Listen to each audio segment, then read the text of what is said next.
Unit 3, Interaction of Light and Matter, Lecture 3.1, Review of Light and a History of Spectra.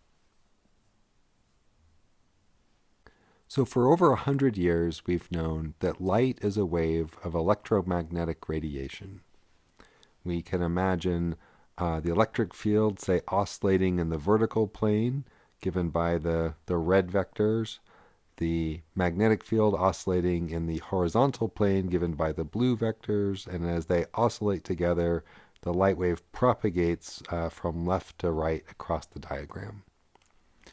The speed of a light wave is constant in a vacuum, and that speed, you all know, is 2.9979 times 10 to the 8th meters per second.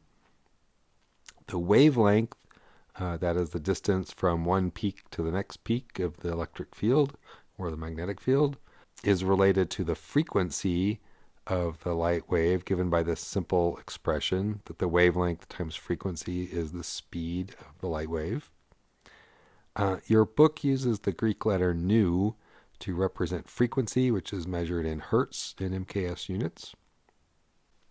So the diagram at the bottom shows a mapping between color and wavelength in nanometers. So the visible part of the electromagnetic spectrum extends from about 400 nanometers in the purple to 700 nanometers in the red. If you go beyond 700 nanometers, you go into the infrared part of the spectrum, and if you're less than 400 nanometers, you're in the ultraviolet. Since the advent of quantum physics, we've also known that light can act as a particle in some situations. So we think of this little particle of light called a photon moving through space like any other particle. The energy that the particle of light carries is Planck's constant times the frequency. Planck's constant is given by these values, whether you're working in MKS units or in electron volts times seconds.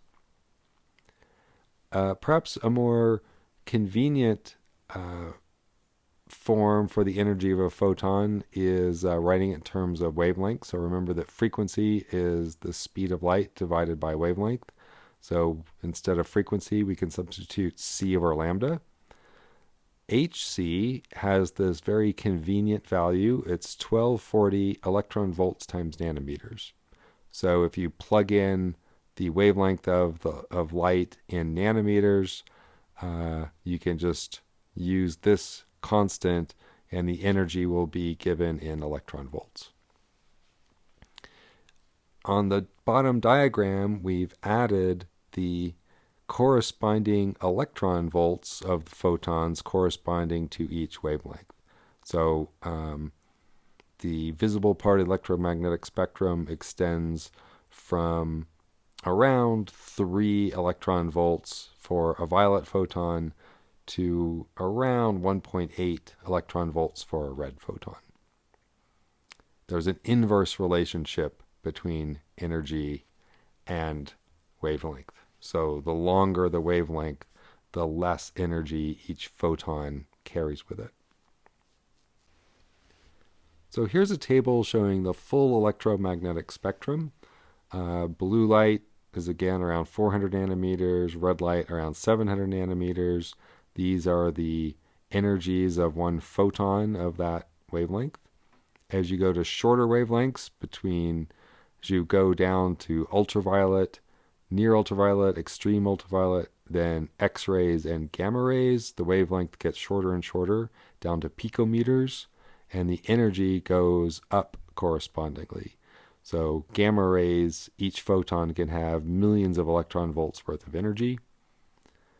Going the other way, as you stretch the wavelengths out from infrared to radio waves to high frequency radio waves, you have wavelengths of electromagnetic radiation going up to tens of meters or even kilometers. The energy of each photon goes way down to fractions of an electron volt, then micro electron volts, and then nano electron volts and pico electron volts.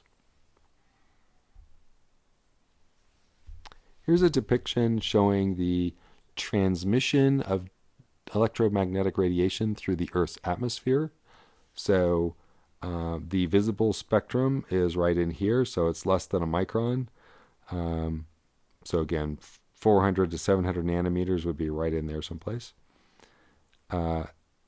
This curve represents the opacity of the Earth's atmosphere. So when the opacity is 100%, the light, the radiation is blocked by our atmosphere and it doesn't make it down to the ground. When the opacity goes down, more and more radiation can make it down to the ground. So the visible part of the spectrum is an optical window, which makes sense because we can see out through our atmosphere. You can see out to the stars and the sun and the moon. But if you go to shorter wavelengths, almost all of the radiation with shorter wavelengths is blocked. So ultraviolet, X-rays, gamma rays don't make it down to the surface of the Earth. And to study objects at these wavelengths, you need to rely on space-based telescopes, whether they're orbiting around the Earth or out in the solar system. There's a kind of an irregular, patchy windows through the near infrared, but once you go far out into the infrared and submillimeter, the atmosphere becomes optically opaque, and then out in radio wavelengths, it actually becomes very clear, and you have an almost unobstructed view out into space. So you see lots of ground-based radio telescopes and ground-based optical telescopes, but most other telescopes rely on space-based observations. Okay, so this is a somewhat detailed timeline of how spectra have been used in astronomy. So we're going to go through each one of these in turn. And then later in this unit, we'll kind of go back and revisit some of these things and look at them in more detail. So, Joseph von Fraunhofer was the first person to notice that if you pass the sun's light through a prism and spread it out into a spectrum, that you see these dark lines superimposed on an otherwise continuous spectrum from blue to red. So those dark lines are now called Fraunhofer lines, and they're places where gases in the outer atmosphere of our sun are absorbing radiation. But at the time, no one knew what caused them. They were just observed by Fraunhofer. In 1860, Bunsen, who the Bunsen burner is named after, was doing experiments and showing that you get different colored flames depending on what element you burn. If you take the light of that flame and pass it through a prism or diffraction grating to break up the light into a spectrum, you can see that the light produced by these flames come in these very discrete lines of color. And every element has a unique fingerprint, unique to that element. Each element has its own unique fingerprint. These are just examples. These don't correspond to each other. Around 1860, pretty soon after Bunsen discovered these signatures, it was pretty soon realized that these bright emission lines that you see in a Bunsen burner correspond to the dark absorption lines that Fraunhofer saw in the solar spectrum.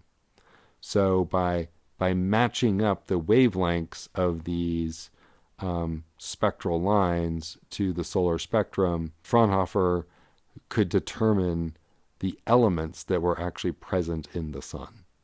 So this is a pretty cool discovery. So we now know, dozens and dozens of elements on the periodic table are present in the solar spectrum. Also about that same time, Kirchhoff produced his spectral laws describing when you get absorption lines and when you get emission lines. So we can characterize a spectrum that has all of the colors present as a continuous spectrum. An absorption line spectrum is a continuous spectrum, but then with little gaps, so little dark lines superimposed on the otherwise continuous spectrum. That's the kind of spectrum that our sun has.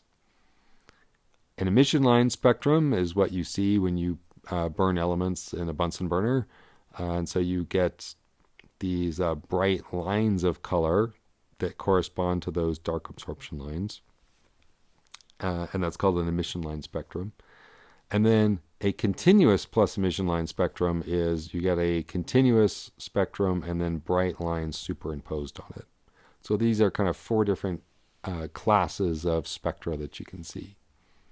So Kirchhoff kind of classified ways in which you can get these different kinds of spectra. So if you have a purely thermal light source, a light source that's in thermodynamic equilibrium, or at least local thermodynamic equilibrium, which we'll define later, you get a continuous spectrum. So this will be characterized by the Planck function, which we'll talk about later. If that light from the thermal light source passes through a cooler cloud of gas, and you're over here looking along that ray that starts at the light source, goes through the gas cloud, and then you got a telescope over here with a spectrograph on it, then that's how you get an absorption line spectra. So this gas cloud has to have a cooler temperature than the light source to see those dark absorption lines. If you were to look at the cloud of gas at an angle so that you're just looking at the gas itself and not the light source, so if you're here and you're looking at the cloud this way, you just keep on looking out into space and you wouldn't be looking at that light source directly. What you would see is that this gas cloud is actually glowing, and the energy that is lost in the absorption line spectrum, these like dark gaps, those lines of color show up as emission lines when you look at it sideways. So what's happening is that the radiation that normally would have been going straight through is being re-radiated in all directions from this gas cloud, and it shows up as emission lines. If the gas cloud turns out to be hotter than the background light source and you're looking straight through it, that's where you get the continuous background plus the emission lines superimposed on it.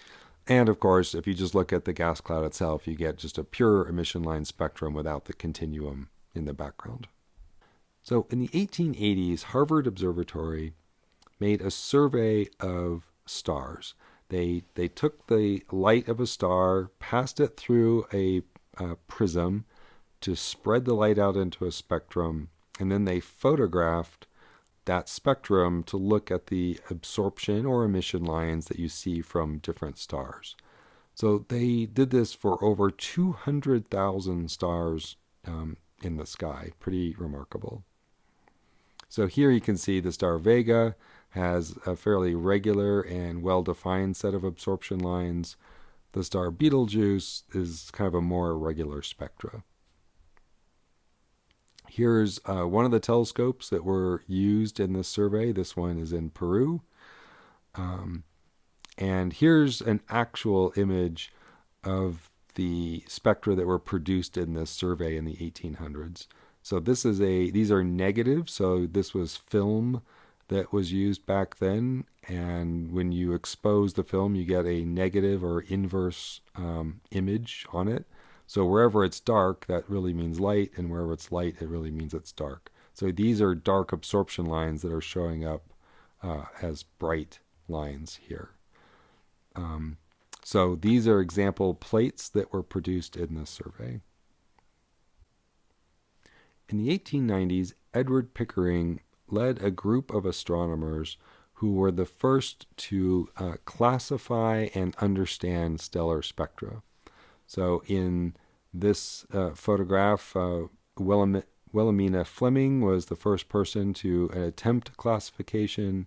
Annie Jump Cannon refined Wilhelmina's classification, and her classification is the one that's still used today.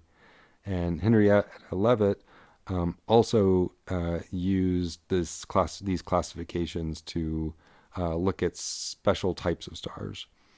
The women in this group were known as the Harvard computers. So this is before electronic computers were invented. So back then, a computer is someone who does computation, someone who computes. Anyway, this group of folks really revolutionized astronomy, brought in, I would say, kind of modern astrophysics with their understanding of how much information you can extract from stellar spectra. In 1900, Max Planck worked out an expression describing thermal emitters or blackbody radiation. So this was the first calculation that used quantum arguments. So he needed to quantize photon energies in order to explain how much light comes out at different wavelengths when something is glowing and giving off energy. We'll discuss this more in the next lecture. In 1913, Bohr came up with the Bohr model of the atom, where those emission lines that Bunsen saw and Fraunhofer saw are explained by transitions of an electron in quantized orbits in the atom. So the Bohr model of the atom didn't come until quite a bit after astronomers and chemists had observationally seen these emission lines, decades before.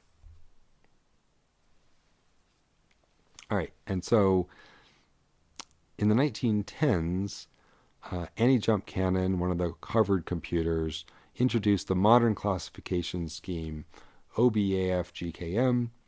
O is kind of at the top of the spectral classification scheme. M is at the bottom. O stars corresponded to blue stars. M stars corresponded to red stars. And so there was a progression, a continuous progression between these classes. Annie Jump Cannon didn't understand what physically was causing these differences in the spectra, but her predecessor did figure that out.